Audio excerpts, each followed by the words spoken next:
Shout for Joy Quilter. I am on retreat, so here I am in my hotel room. Lighting's pretty crappy. Yeah, all those things. This is clue 3 for the mystery quilt by the Deep Blue Sea. Not a hard clue at all. Just a couple little tips and tricks that I have for you.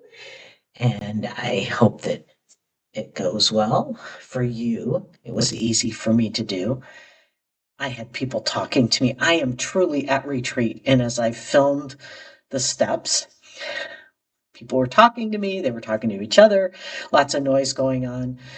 So if I can do it with all those distractions, hopefully you can do it in the quiet of your own space. So let's see.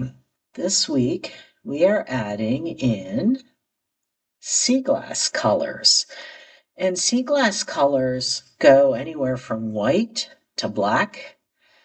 They just have that a different quality about them than our typical brights or jewels or whatever.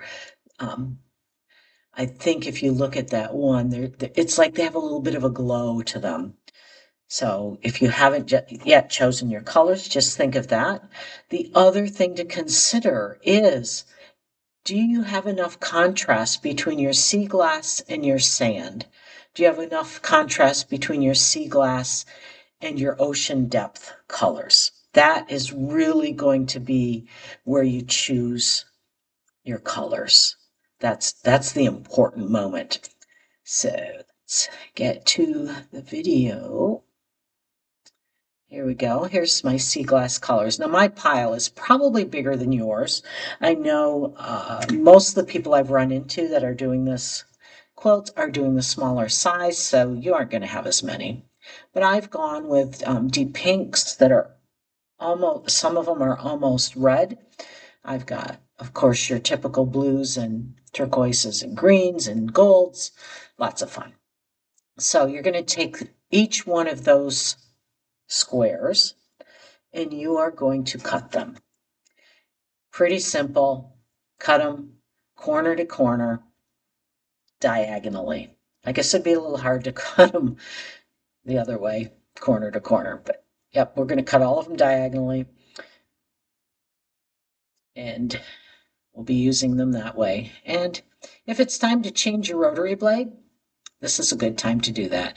I did it right after I did this segment of the video. So you're going to take these and you're going to be matching them up with your unit or your clue 2 pieces. And you want to, again, make sure you've got enough contrast between your sea glass and your other one, and your other two. So I'm going to take and fold that along my diagonal line or cut. I'm going to just finger press. So now I have a tiny little crease right there in the center. I am going to match those two up right there in the center. Yay! So the seam and the crease are together. Now you may have one of the units may be larger than the other. That is okay. We will deal with that at another step. We just want to make sure that everything is lined up in the center. I'm going to pin the center so that my seam doesn't flip. It's not a big deal if it flips. I could just press the seam in the other direction, but I don't want to. It takes time. And then I'm going to pin both ends because I don't know about you, but every single one of my sewing machines seems to want to push those two pointy points in different directions. So I pin. Then I'm going to take that to the machine and get that going. Again, I try not to sew over my pins if at all possible. I'm holding my thread at the back so it doesn't make a thread nest.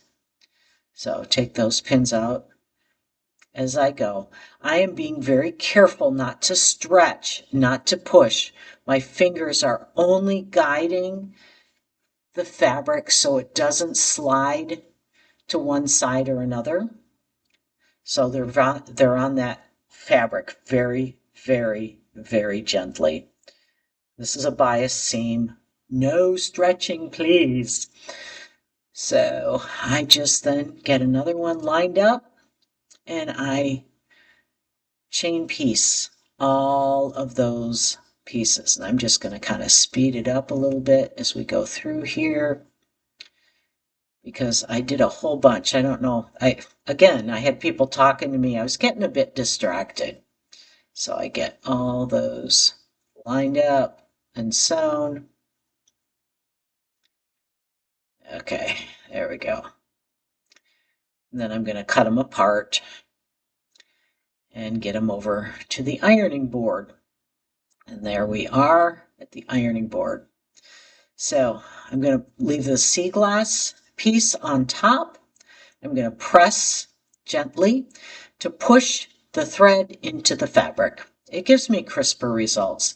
Now when I open it, automatically the seam is going to stay behind.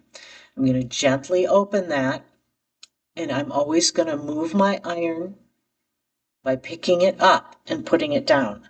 This is a bias seam. I've mentioned that before. We do not want to distort that seam. We want to just press it flat. It's a Y unit, of course. That's sideways for this purpose, but that's okay. So just another one to reiterate.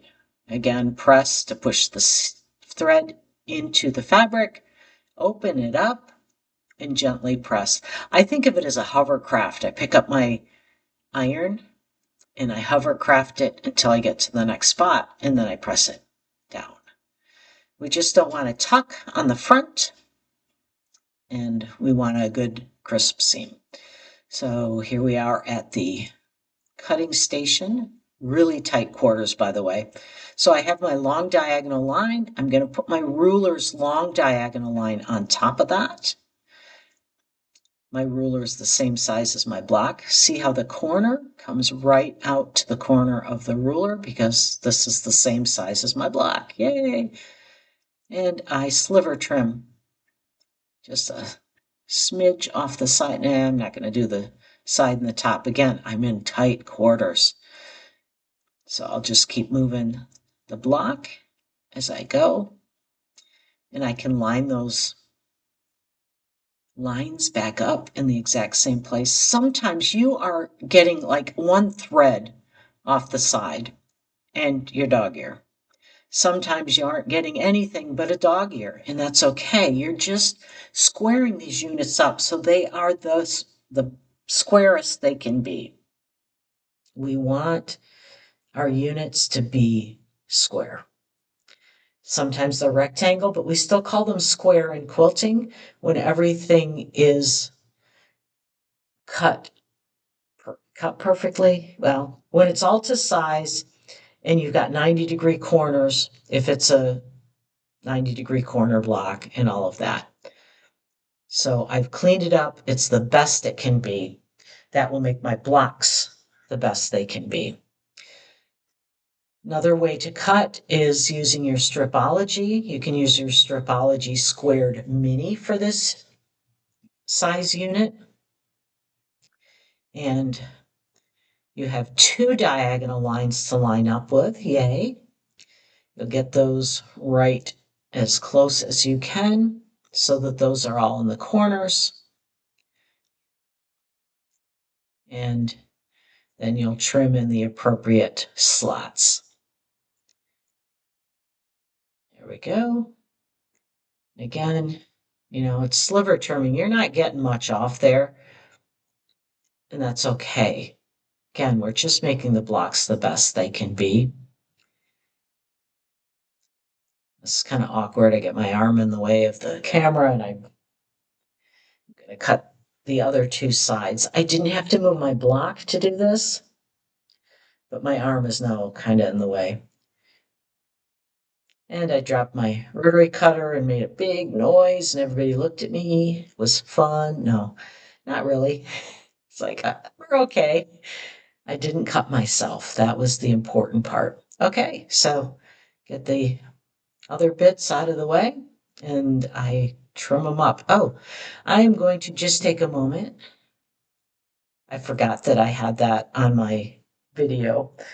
that I put on the end. Usually I just put it on the end of the whole video. I had someone make my music, so you can, if you've heard the music at the beginning and at the end, his name is Caleb Holtrop, and he's very talented musically. I just thought it'd be fun if he'd make some music for me. I gave him a clip of my featherweight as I was stitching, and he kind of took that inspiration. So if you listen to a long enough clip, you can hear the rhythm of that featherweight. It's pretty fun. So there we go. I hope you have fun with this clue. It's not hard, which is good after the trickiness of last clue. By the way, if you had trouble with last week and somehow your units are wrong, I had someone reach out to me and they ended up with half square triangles. Let me know if you had a problem with last week's clue. Drop it in the comment section, send me a photo, whatever. I can help troubleshoot and get you up to where you need to be with your units. So have fun with these clues. Again, this is Joy from Shout for Joy Quilter. This was clue 3 of the By the Deep Blue Sea Mystery Quilt. And I will see you next week